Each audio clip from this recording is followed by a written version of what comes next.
Assalamualaikum warahmatullahi wabarakatuh. Salam sejahtera bagi kita semua.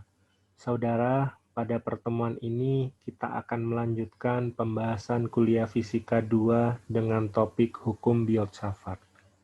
Kita sudah cukup banyak membahas tentang kemagnetan pada pertemuan-pertemuan sebelumnya. Namun, kita lebih tekankan pada kemagnetan yang dihasilkan oleh sebuah magnet permanen. Nah, pertanyaannya adalah, apakah hanya dengan magnet permanen yang dapat menghasilkan medan magnet? Adakah cara lain untuk dapat menghasilkan medan magnet? Nah, jawabannya ada, yaitu dengan cara apa? Dengan cara induksi. Medan magnet dapat dihasilkan juga oleh arus listrik. Kesimpulan ini dapat ditunjukkan dengan melakukan pengamatan sederhana sebagai berikut. Jika di sekitar kawat konduktor kita dekatkan sebuah jarum kompas, kita tidak mengamati efek apa-apa pada jarum tersebut. Tetapi begitu kawat dialiri arus listrik, maka kita akan mengamati pembelokan yang dilakukan jarum kompas. Pengamatan ini menunjukkan bahwa kehadiran arus listrik menyebabkan munculnya medan magnet. Dan medan magnet inilah yang mempengaruhi jarum kompas. Gaya Lorentz yang dilakukan oleh medan magnet pada arus listrik dapat dipandang sebagai gaya antar dua buah magnet, karena arus listrik menghasilkan medan magnet di sekitarnya. Pada pertemuan ini, kita akan membahas proses terbentuknya medan magnet di sekitar arus listrik dengan menggunakan hukum filsafat untuk menentukan medan tersebut. Pada pembahasan medan listrik, kita dapat menentukan besarnya medan listrik menggunakan persamaan berikut. E sama dengan 1/4 pi epsilon 0, Q per R kuadrat, dan R yang sebelah sini adalah unit vektor. Nah, sekarang bagaimana cara kita untuk dapat menentukan besarnya medan magnet dari sebuah partikel bermuatan yang bergerak? Nah, jawabannya adalah dengan menggunakan hukum filsafat. Berikut adalah persamaan dari medan magnet B yang ditentukan menggunakan hukum filsafat. Dengan B ini adalah besarnya medan magnet, μ0 ini adalah permeabilitas magnetik di ruang hampa, Q adalah partikel bermuatan, V adalah kecepatan dari partikel yang bergerak, dan R adalah jarak antara Q ke titik P.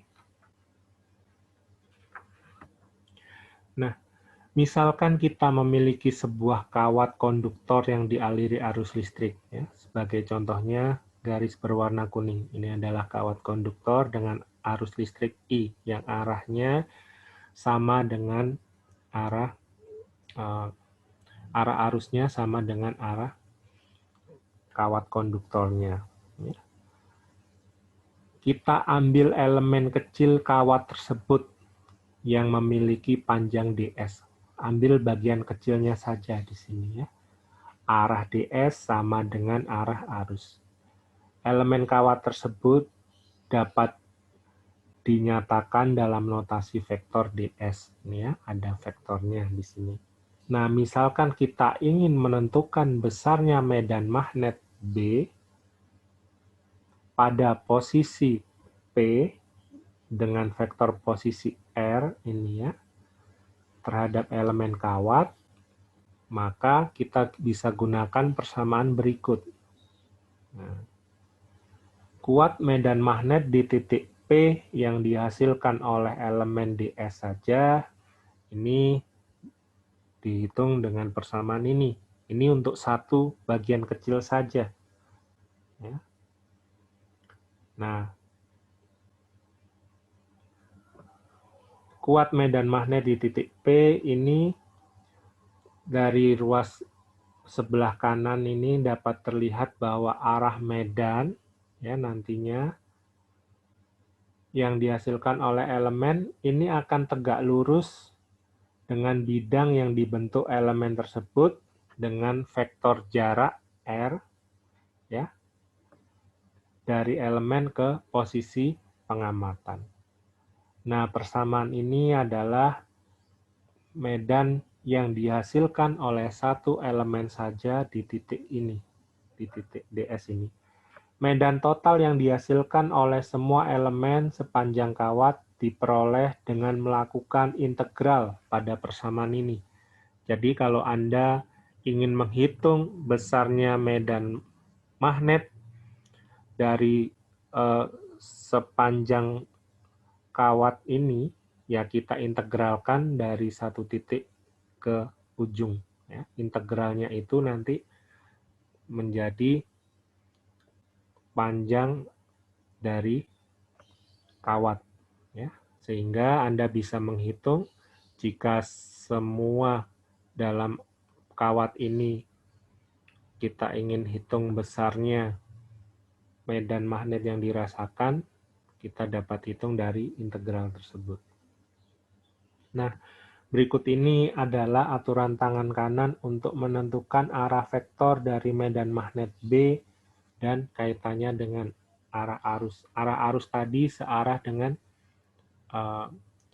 arah dari kawatnya ya.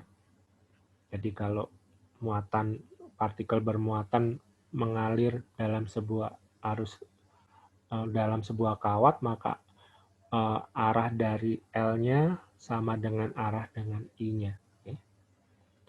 Nah, berikut adalah contoh soal untuk hukum Biot-Savart. Sini kita diminta menghitung berapa besar gaya antara dua kawat yang panjangnya masing-masing 45 meter dan terpisah sejauh 6 cm. Jika masing-masing kawat dialiri arus 35 ampere dalam arah yang sama. Kita tahu L-nya panjangnya 45 meter, jarak antara dua buah kawat 6 cm.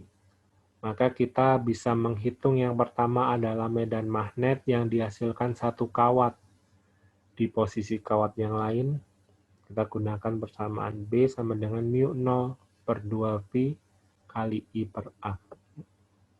Nah, dari sini kita bisa menghitung besarnya gaya magnet pada kawat lain akibat adanya medan B ini adalah F sama dengan I kali L kali P. Atau bisa kita tuliskan mu0 per 2Pi I kuadrat per A kali L. Nah, akan kita dapatkan gaya magnet pada kawat akibat adanya medan adalah 0,184 Newton. Demikian kuliah kita untuk pertemuan kali ini. Apabila ada hal yang ingin didiskusikan atau ditanyakan, dapat Anda sampaikan melalui forum Kulino pada kelas Anda masing-masing. Terima kasih. Assalamualaikum warahmatullahi wabarakatuh.